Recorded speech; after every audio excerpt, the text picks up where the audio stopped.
handled Lauri's minutes with that long gap he had. Yeah, well, I played him more in the first half. I played him almost the whole first quarter. I looked at him and I thought he was breathing pretty hard in that first quarter, so I gave him a little break and then I got him back in there. Nothing, you ride with some guys for a little bit, you see how it goes, you bring them back. It's just basketball. Do you see how that could inhibit his confidence though? Because he's playing his best basketball for the last 2 weeks, and then he gets benched for 14 minutes and 47 straight seconds, and there's not a lot of rhythm there. Do you see how that could be hard on him and his confidence?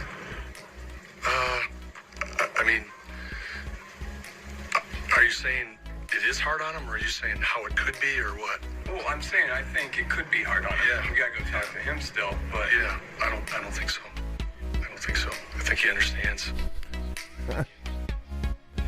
Wow. I definitely do not miss that guy, and I just wanted to kick this podcast off today with just a quick reminder of how good we have it that Jim Boylen is not the head coach of the Chicago Bulls. Thank you for joining me again. I really appreciate you guys coming back. I really got some awesome feedback on some do's and maybe don'ts and things that you guys want to hear more of when it comes to these podcasts that I'll be doing. And I plan to do these 2 to 3 times a week. So depending on the game that's coming up, depending how the game went down, if there was something that was actually very specific that I really want to talk about, maybe I'll just jump on short notice and knock out a few minutes of podcast. We'll see. But I'm really excited that you're back. Once again, this is the Double Overtime Podcast with your host, Evan Davis. Before we recap what we saw last night, I am recording this on Saturday morning. I do want to give a quick shout out to the Sheffield Shuffler. You should go ahead and follow him on Instagram. He's actually helping me come up with a new and updated logo and some graphics and stuff. So I think it'll be somewhat similar, but we'll see what he comes up with. He's a pretty creative guy, and he actually sells t-shirts on his website. He's got all sorts of funny stuff related to sports and just pop culture and just things that are very clever, and I think you guys would actually enjoy it if you enjoy humor and you enjoy pop culture and you enjoy sports. I really think that you would enjoy his graphic tees, so I highly suggest you follow him. It's Sheffield Shuffler. That's SHEFFIELD Shuffler, SHUFFLER. So go give him a follow. Thanks, brother. Appreciate all your help. Okay, so let's go ahead and recap what we saw tonight with this OKC Chicago Bulls game. It was not the prettiest game, I have to say. The Bulls started off kind of hot. They definitely looked as though they were going to kind of dominate from the get-go. However, in the second quarter, we saw a defensive collapse. They kind of started to look like the old Bulls, where they're just kind of standing around on offense and defense, just kind of watching each other, not communicating as well as they should, not calling out screens, both on offense or, just looking in sync. So I felt as though that was a concerning sign. We have to keep in mind this is the preseason. Things are going to happen. Teams are going to go on runs. It's all pretty normal, but I didn't like seeing that. I really had a lot of high hopes after Game 3. Game 4 kind of just set you back to reality in regards to, you still have to understand that this team is young. There's a lot of work to do, and it was just the preseason. Oklahoma City is not a very good team. If you look who's on that roster, they're not very good. I think, the best player on that team as far as notoriety is probably Al Horford. After that, you've got Trevor Reeves is on their team. You've got George Hill, Shai Gilgeous-Alexander. I think I botched his middle name, but I can never say it right. But they really don't have much. What they do have are a ton of draft picks, and it's insane. I think they have something like 18 first-round draft picks, and I think that's through 2027 or something. So a lot of those are protected, so they probably won't be able to use all of those between now and 2027. But, that's absurd. They have enough draft picks in the first round to outfit an entire team. So what we saw from that game was the Bulls starting off hot and then starting to fall apart midway through, and they really didn't pick it up until the bench came in the fourth quarter. Our bench versus their bench, going back to what I just said a second ago, OKC doesn't really have much depth. They don't even really have that great of a starting rotation. So I think, our bench definitely is a bit more deep, and we were able to come out and kind of overcome that deficit, and we ended up winning 105-103. I'm sure a lot of people tuned out. It was hard for me to watch the entire game, honestly. I think normally, if I wasn't doing a podcast, I may have turned it off in the fourth quarter midway through because I just felt like it was over. It was just garbage minutes. It was the preseason. But, I'm really forcing myself to kind of stay in tune with the entire game moving forward, even though I do love the Bulls. Just sometimes it's hard to watch, and it was preseason. However, I did watch the entire thing.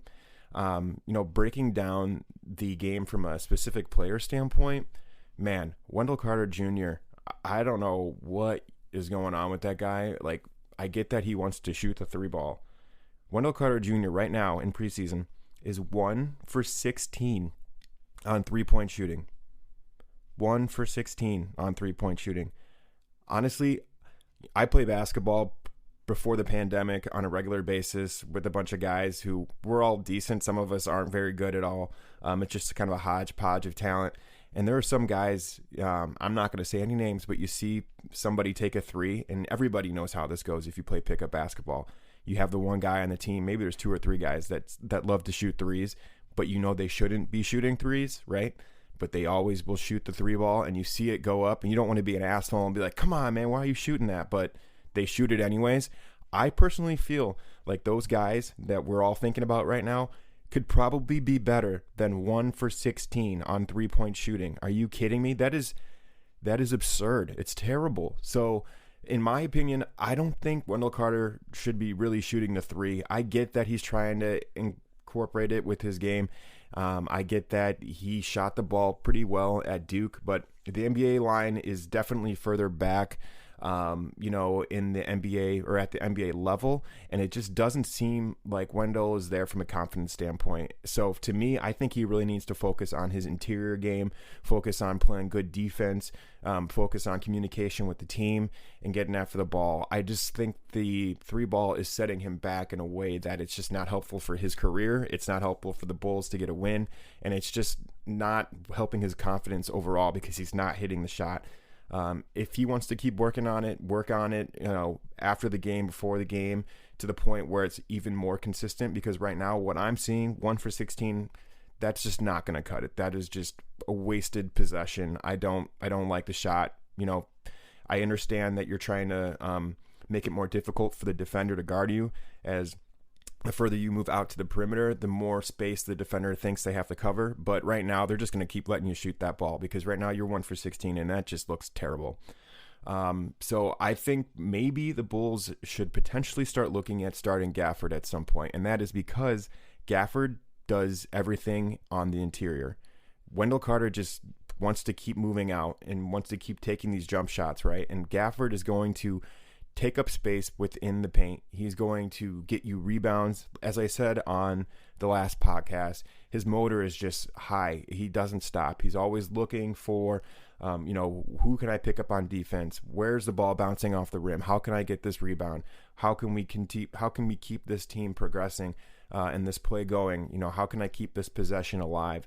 So I think Gafford should be starting. I think you got to trade Wendell Carter Jr. while you can. My worry is that Wendell Carter Jr. is going to have a not so great season, and his trade value is going to continue to plummet, which sounds crazy because he's already looking not so great. But I think maybe once he hits a few 3s, you look to trade him pretty early on, because I just don't see his trade value going up too much, and I don't see him being the long-term answer with the Bulls. So that's kind of my take on Wendell Carter Jr. I think he should be traded, and I don't think you can have him and Lauri on the same team. They seem like they're both trying to shoot the 3 ball, and it's clearly not working for Wendell right now, and I just don't think he's the answer long term. And in regards to Lauri Markkanen, I think Lauri Markkanen had a pretty solid game. He definitely hit some shots. He definitely missed a few wide open shots, but that's going to happen, right? Everyone's going to miss an open 3 occasionally. And for a guy like Lauri, who was really, really struggling from the 3 so far, just to see a few go down this game, it was a great sign. He hit a few shots, a few 3 balls in the first quarter. I think he went 2 of 3 in the first quarter on 3 points, or 3-point shots. So that was great to see. He was also driving to the basket, and you got to love that. I think he then opened the second quarter with another three on a pick and pop from Otto. Love to see those two working together. Gotta love a pick and pop where it actually works and Lauri gets a wide open three and nails it. That's the kind of stuff that we want to see more regularly, right? If Lauri's out there on the three, you got to hit him, especially when you're wide open. So that was great to see. He played 26 minutes. He had 22 points, 5 rebounds, and 1 assist. So that's pretty good. I mean, 26 minutes and 22 points, that's almost a point a minute. That's impressive. Going back to Wendell Carter, he played 23 minutes and had 8 points. So that's just not great. Like, I don't think that's going to cut it. I think you got to finish, granted it was preseason, so he didn't play the full game, but in my opinion, I think you got to have, if you're playing 23 minutes and you're the starting center for the team, I think you at least got to have like 12 points maybe in 23 minutes. It's only 4-point difference, but it makes a difference at the end of the game, especially when you finish the game and it's 105-103. So I just think he needs to be more active on the floor and just contributing more to the team. But as far as Lauri goes, I think he had a much better game, and I'm looking forward to seeing what he does. The next guy I want to talk about is Patrick Williams. He actually finally looked like a 19-year-old rookie. He definitely was out there. He was moving around. He was definitely active. I still enjoyed watching him, but he finally showed some signs of, okay, I'm a rookie. I am not going to just come in and having a great game every day, because that's what happened for his first 3 games pretty much. But he got 29 minutes tonight. Excuse me. He got 29 minutes tonight. He got 7 points, 2 assists, and 3 rebounds. So those are more rookie-like numbers, but I still really look forward to seeing what he's going to do. I still think he should be starting at some point. I don't know for who.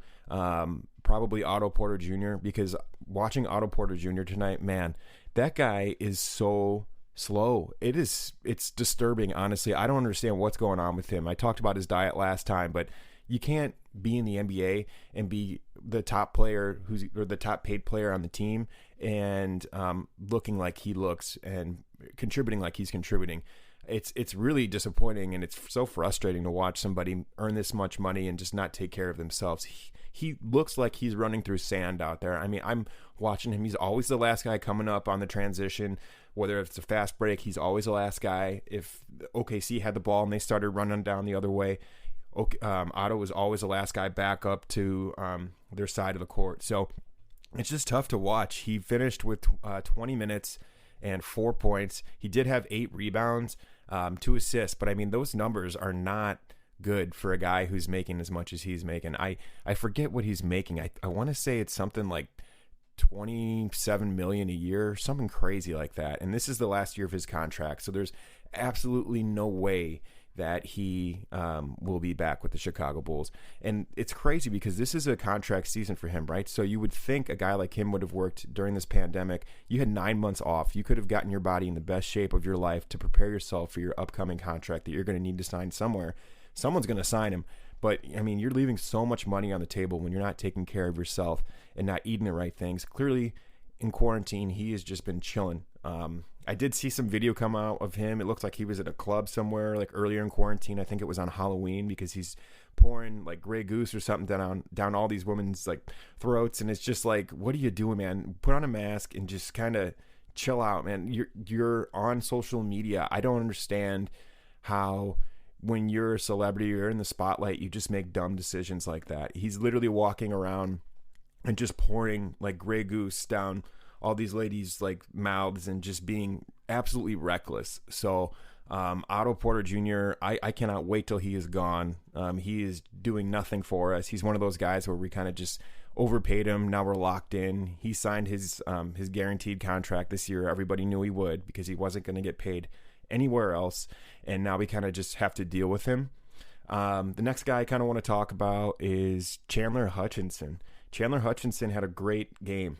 I am very excited about Chandler Hutchinson. I know everybody loves to call him Young Pip. That's a stretch for me. I get when he came into the league how you could say that.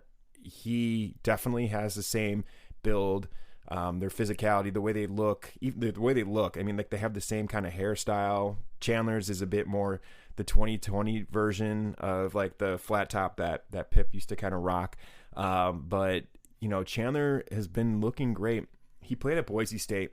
If you don't know, I encourage you to look up Chandler Hutchinson's college highlights. His reel is pretty ridiculous. He was a great slasher. He could dribble the ball. He was always cutting to the rim. I mean, he would finish games, I would say, like in the 25, 30 point per game average. I'm saying that off the top of my head. That's kind of a guesstimate, but I have a feeling it's right around there because he was very active and he was really, really good at Boise State. And so when he came into the Bulls, everybody was giving him this name of, oh, young Pip. He's going to be like Pippen. Just look at him. And I kind of honestly bit the bait. I thought that he might be that, just looking at him and seeing what he had done in college. However, that was not the case. He was not quite as bad as Tony Snell. I know we all probably know Tony Snell if you're listening to this podcast. That guy was just so not confident and just ugh.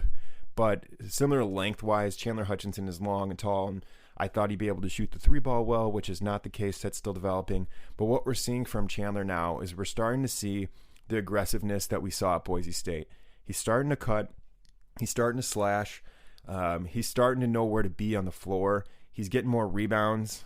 Last night he played 27 minutes. He had 10 points and 8 rebounds. I mean, that's good. That's almost a double-double. 8 rebounds, 10 points. That's impressive. He only had 1 assist, but I'm happy with it. I'll take it. Those numbers are better than what he was doing. He's still young, and so if we can somehow start to develop him and include him into this Bulls rotation, I think that's going to be huge because he is very, very athletic. And as I said on my last podcast, I think athleticism goes a long way in the NBA. And especially if you have that motor, he definitely seems like he's got that motor a bit where he likes to work hard. It's just going to be about channeling that energy into efficiency and, being a smarter player. So I look forward to seeing what Chandler Hutchinson does this year. This really could be a really monster year for him. So let's just talk about Coby White and Zach LaVine. Wow. Those two are great. I will say Coby did not have his best game. He looked very, he just wasn't there, yesterday. He played 30 minutes. He only had 4 points. He had 9 rebounds, which was great, on 3 assists. But he just didn't look great yesterday. He was not shooting the ball very well at all, clearly. But he still impacts the game. He's very good with his hands. He's quick. He's setting guys up. So I really don't have too much to say about Coby. In regards to this game, it just wasn't his best. But Zach LaVine, I mean, this guy continues to show out. He played 29 minutes, had 20 points, 4 rebounds, 4 assists. So I'm really excited about those two together. They really seem to move off the ball well with each other as far as Coby setting up the play, Zach rolling off a screen maybe from Wendell, Lauri, or Otto, all those slow guys. But regardless, some of them can set a screen at times. And when they do, usually if Zach rolls off that screen and is open, Zach is making the right decision, whether that's doing a shot fake, moving to the left, pulling the trigger and nailing the shot, or maybe setting up a teammate and throwing a lob to somebody like Wendell or Lauri. So I'm enjoying that. The Coby Zach show is kind of the new thing in Chicago, and I think those two are going to be very good long term. I'm hoping they don't get rid of Zach. I think Zach is an all-star. I truly do, and I said that on the last podcast. I think he's going to take it another level this year, and I'm hoping that maybe we'll get some sort of hometown discount if he stays with us, just because he's been with us for a little while now.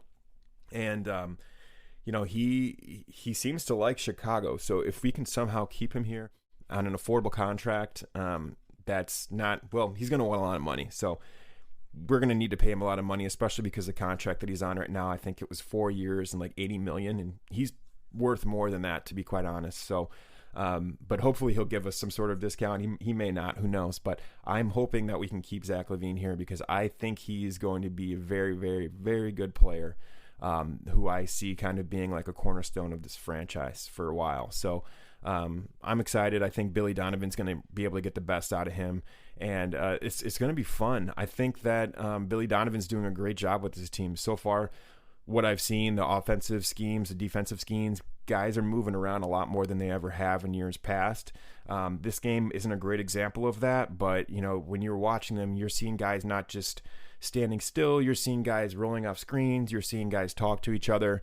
Like I said, this game, you didn't see too much of that. I think you saw more one-on-one basketball it looked more kind of like the old Bulls where Zach LaVine is just doing his thing, and you got Lauri kind of waiting for the three, and you got Wendell kind of just watching and setting shitty picks. But I'm excited to see when it's all working like a well-oiled machine, and these guys are actually playing a few games back to back to back and just kind of gelling with each other, that they're gonna make some moves. I do think that they should make the playoffs this year. I'll get into that more on a different podcast, but I think this is probably a good time to kind of talk about, what do we expect in the end of December and through January, looking at their schedule. So looking at their schedule, the first game is on December 23rd. They play the Atlanta Hawks, and that game is in Chicago. So it's a unique time, right? So having the home court advantage, I don't think it's going to make that big of a difference unless the NBA is allowing it fans. I believe some states are allowing fans to attend the game, so those teams will probably have some leverage. However, the amount of fans that'll be there will be extremely minimal. So as far as their impact in the game and the tension and that feel of a home court team, I don't know if it's going to really impact the game. Excuse me, but going back to the roster of the Hawks and who they've added. So they added Rajon Rondo. They added former Bull Chris Dunn, who I was just talking about in the last podcast, who just loves to fall on his face after dunking. And then they've also added Danilo Gallinari. They also added Bogdan Bogdanovic, who really screwed over the Milwaukee Bucks. I thought Giannis might leave after that incident. It seemed like there was a lot of negative tension within the organization once they botched that trade. So Bogdan is now on the Hawks. So, I mean, you look at the Hawks, they actually have a really nice roster. They also have Trae Young, obviously. They have Cam Reddish, who was a superstar at Duke playing alongside Zion Williams.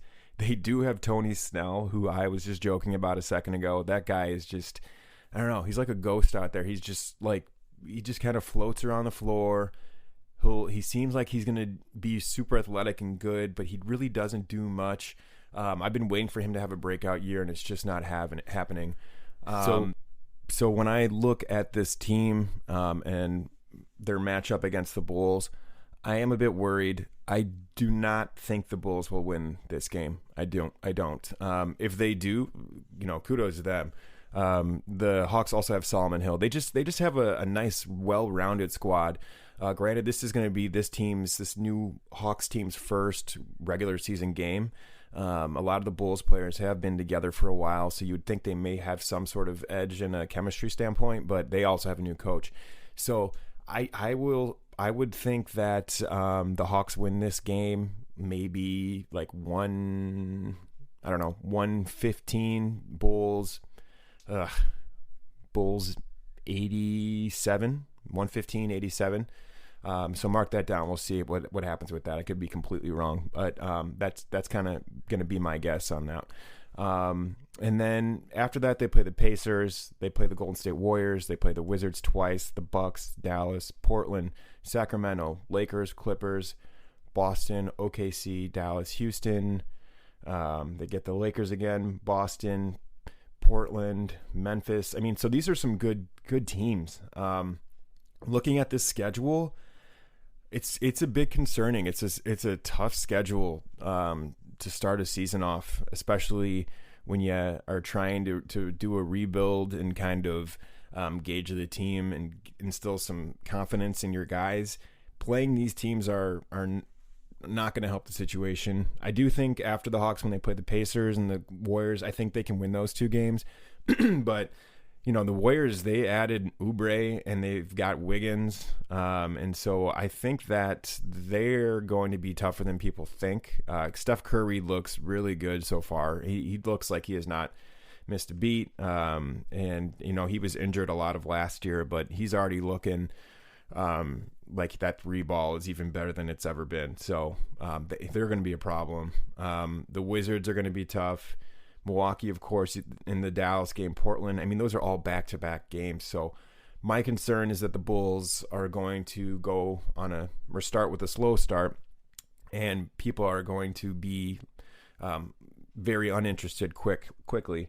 But you just have to realize that this team is a work in progress, and you got to give them a chance and try and do your best to just stay engaged and just try and learn the roster and understand the schemes and the defensive plan and offensive plan, and see how they come out of halftime with different adjustments to the game. So I'm excited to see what they do. We will see. I am hoping the Bulls can go 500 between December 23rd and January 30th. Looks like they play about 20 games. So if we can win about half of those, I'll take that. Going 500 for this team would be a big step in the right direction. That hasn't happened in a long time. So I'm confident that they're gonna be up there at the end of the year for making the playoffs. But we'll see what happens. So with that, I think I'm going to kind of just wrap things up here. I don't want to talk too long. I know my last podcast, I think, was about 37 minutes or so. We'll just keep this one a little bit shorter and sweeter. And like I said, I'm going to try and get on here about 2 to 3 times a week. Feel free to tune in when you can. If you are a Bulls fan and you're enjoying this podcast, please, I beg of you, just share it with your friends. Let them know, hey, my friend Evan, if you know me, and you're my friend if you don't know me, and you've joined the podcast, thank you so much for joining, and just please spread the word. Double Overtime Podcast is my thing, and I'm just really enjoying spreading my thoughts on the Chicago Bulls franchise and roster and predictions with you guys. So once again, if you have any questions, please email me or DM me on my Instagram. That's Double Overtime Podcast. And then as far as my email address, that's doubleovertimepodcast@gmail.com. So please reach out to me. Any questions that you have.